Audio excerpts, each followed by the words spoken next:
നമസ്കാരം. പെൻഷൻ ന്യൂസിൻ്റെ പുതിയൊരു വീഡിയോയിലേക്ക് എല്ലാവർക്കും സ്വാഗതം. എല്ലാവിധ സർക്കാർ അറിയിപ്പുകളും നിങ്ങളിലേക്ക് എത്താൻ ഈ ചാനൽ സബ്സ്ക്രൈബ് ചെയ്യുക. സർക്കാരിൻ്റെ 2025 വർഷത്തെ ആദ്യത്തെ പെൻഷൻ വിതരണം പ്രഖ്യാപിച്ചു. നാളെയാണ് 3200 രൂപ ഓരോ ഗുണഭോക്താക്കളുടെയും അക്കൗണ്ടുകളിലേക്കും കൈകളിലേക്കും എത്താൻ പോകുന്നത്. അതോടൊപ്പം തന്നെ കേന്ദ്ര സഹായം 2000 രൂപ വീതം അക്കൗണ്ടുകളിലും പ്രഖ്യാപിച്ചിട്ടുണ്ട്. അർഹതപ്പെട്ട ആളുകളുടെ ആധാർ അധിഷ്ഠിത ബാങ്ക് അക്കൗണ്ടുകളിലേക്കാണ് തുക എത്തിച്ചേരുക.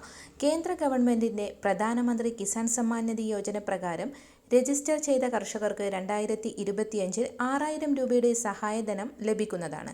19, 20, 21 ഗഡുക്കളിലായി 2000 രൂപ വീതമാണ് ലഭിക്കുക. ഗുണഭോക്താക്കളുടെ ബാങ്ക് അക്കൗണ്ടുകളിലേക്ക് നേരിട്ട് നിക്ഷേപിക്കുന്ന ഈ തുക ഓരോ വർഷവും 3 ഗഡുക്കളായി ലഭിക്കും. ഗുണഭോക്താക്കൾ EKYC പരിശോധന അക്ഷയ സെന്റർ മുഖേനയോ അല്ലെങ്കിൽ വെബ്സൈറ്റിൽ PM കിസാന്റെ വെബ്സൈറ്റ് പരിശോധിച്ച് EKYC ലാൻഡ് വെരിഫിക്കേഷൻ എന്നിവ പൂർത്തിയാക്കിയിട്ടുണ്ടോ എന്ന് ഉറപ്പുവരുത്തുക. ഇവ പൂർത്തിയാക്കിയവർക്ക് മാത്രമാണ് ഇനി വിതരണം ചെയ്യാൻ പോകുന്ന 2000 രൂപ എത്തിച്ചേരാൻ പോകുന്നത്. ഇതോടൊപ്പം തന്നെ 5 സെന്റിൽ കുറയാത്ത കൃഷിഭൂമിയുള്ള കർഷകർക്ക് 3 വർഷത്തെ കരമടച്ച രസീത്, bank passbook, Aadhaar card, mobile number, ration card എന്നിവ ഉപയോഗിച്ച് അക്ഷയ സെന്ററുകളെയോ കോമൺ സർവീസ് സെന്ററുകളെയോ സമീപിച്ച് കിസാൻ സമ്മാൻ നിധി യോജന എന്ന പദ്ധതിയിലേക്ക് അപേക്ഷ സമർപ്പിക്കാവുന്നതാണ്. സാമൂഹിക സുരക്ഷാ ക്ഷേമനിധി പെൻഷൻ ഗുണഭോക്താക്കൾക്ക് 2 ഗഡു പെൻഷൻ കൂടി വിതരണം ചെയ്യും. ഇതിനായി 1604 കോടി രൂപ അനുവദിച്ചുവെന്ന് മന്ത്രി KN ബാലഗോപാൽ അറിയിച്ചു. 62 ലക്ഷത്തോളം പേർക്കാണ് 3200 രൂപ വീതം ലഭിക്കുന്നത്. നാളെ മുതൽ ഗുണഭോക്താക്കൾക്ക് പെൻഷൻ ലഭിച്ചു തുടങ്ങും.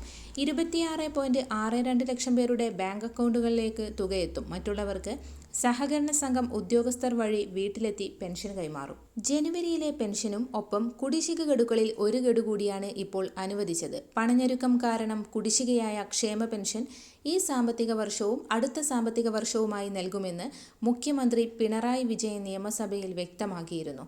ആദ്യ ഗഡു ഓണത്തിന് വിതരണം ചെയ്തു. 2ാം ഗഡുവാണ് ഇപ്പോൾ വിതരണം ചെയ്യുന്നത്. കേന്ദ്ര സർക്കാർ നയങ്ങൾ മൂലം സംസ്ഥാനത്ത് കനത്ത സാമ്പത്തിക ഞെരുക്കം തുടരുമ്പോഴും പെൻഷൻ കുടിശ്ശികയില്ലാതെ വിതരണം ചെയ്യുക എന്ന സർക്കാരിൻ്റെ ദൃഢനിശ്ചയമാണ് നടപ്പാകുന്നത്. പെൻഷൻ വിതരണത്തിന് ആദ്യ മുൻഗണന ഉറപ്പാക്കുന്നു. കഴിഞ്ഞ വർഷം മാർച്ച് മുതൽ പ്രതിമാസ പെൻഷൻ നൽകി വരുന്നു.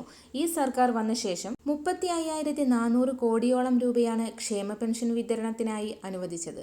ഇന്ത്യയിലെ ഏറ്റവും സമഗ്രമായ സാമൂഹിക സുരക്ഷാ പെൻഷൻ പദ്ധതി നടപ്പാക്കിയിട്ടുള്ളത് കേരളത്തിനാണ്. ഇതിനാവശ്യമായ പണത്തിന്റെ 98% സംസ്ഥാനം കണ്ടെത്തുന്നു.